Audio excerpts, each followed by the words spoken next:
Hello viewers, எல்லாரும் எப்படி இருக்கீங்க? நான் சூப்பராக இருக்கேன். இன்னைக்கு விவர்ஸ் அந்த மல்லிச்செடி இதுக்கும் போட்டு வச்சிருந்தேன் பாருங்க. மல்லிச்செடி வெந்தயமும் அதை இப்போ தான் நடவு பண்ணி விட போகிறேன். வாங்க வீடியோ பார்ப்போம். அதுக்கு முன்னாடி ஜோதி ஃபார்மிங்கை சப்ஸ்கிரைப் பண்ணிக்கோங்க.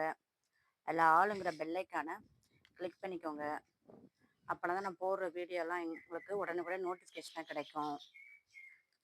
வீடியோவை ஸ்கிப் பண்ணாமல் பாருங்கள். வாங்க வீடியோக்குள்ளே போவோம்.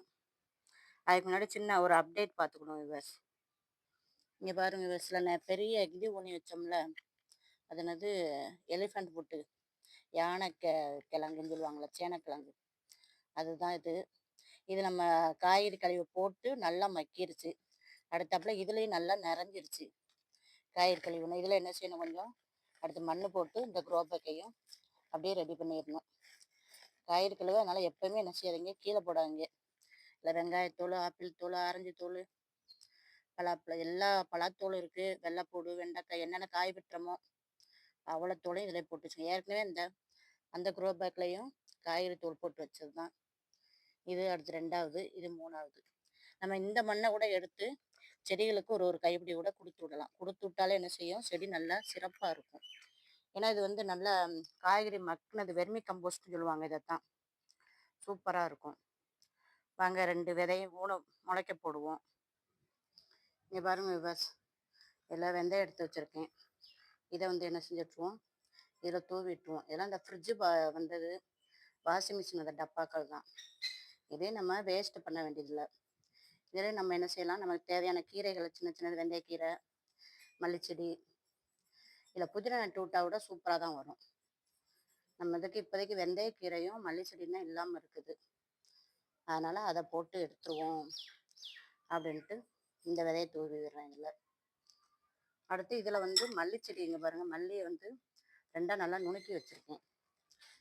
நம்ம சும்மா அப்படி போட்டு இது பண்ணால், லைட்டாக ஒரு கல்லை வச்சு இது பண்ணாலும் சரி, அப்படியே இதாயிரும். இதையும் தூவி விட்டுட்டு என்ன செஞ்சிடுவோம், மேலே மண்ணை போட்டு தண்ணி தொளிச்சு விட்ருவோம். ஏற்கனவே நம்ம விதைகள்லாம் ஊனி இருக்கோம்ல, அது இது எல்லாமே என்ன செய்யும், ஒன்று போல் நல்லா முளைச்சி வருவாங்க. நல்லா சிறப்பாக இருக்கும். வீட்டு தேவையான மல்லிச்செடியை நம்ம இதிலேயே எடுத்துடலாம். பாருங்க, நல்லா இதை மூடி விட்டுட்டேன். அடுத்தாப்புல மல்லித்தலையும் என்ன செஞ்சு விட்ருவோம், நம்ம கொஞ்சம் மண்ணை மேலே போட்டு அப்படியே மூடி விட்டுருவோம். மூடி விட்டுட்டு தண்ணி தெளிச்சு விட்டா போதும். பாருங்க, தண்ணி தெளித்து வச்சாச்சு. இந்த மாதிரி வேஸ்ட் ஆகிறதையும் என்ன செஞ்சிடலாம், நம்ம சின்ன சின்ன செடிகள் வளர்க்குறதுக்கு யூஸ் பண்ணிக்கலாம். நீங்களும் இப்படி இருக்க டப்பாக்களையுமே என்ன செய்யுங்க, செடி வளர்க்க, சின்ன சின்ன செடி, மல்லிச்செடி, ஒரு புதினா, ஒரு வெந்தயம் எல்லாம் போட்டு முளைக்க வைக்கிறதுக்கு பயன்படுத்திக்கோங்க. இப்படியே பிடிச்சா லைக் பண்ணுங்கள், சப்ஸ்கிரைப் பண்ணுங்கள் ஜோதி ஃபார்மிங்க, கமெண்ட் பண்ணுங்கள். நம்ம வளர்ப்புகளுக்கும் ஒரு சேனல் ஆரம்பிச்சிருக்கோம், அதையும் என்ன செய்யுங்க, சப்ஸ்கிரைப் பண்ணுங்கள்.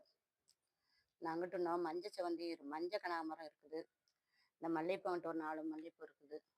மல்லிகைப்பூ பாருங்கள் எவ்வளோ பெருசாக இருக்குன்னு பாருங்கள். தேங்க்யூ.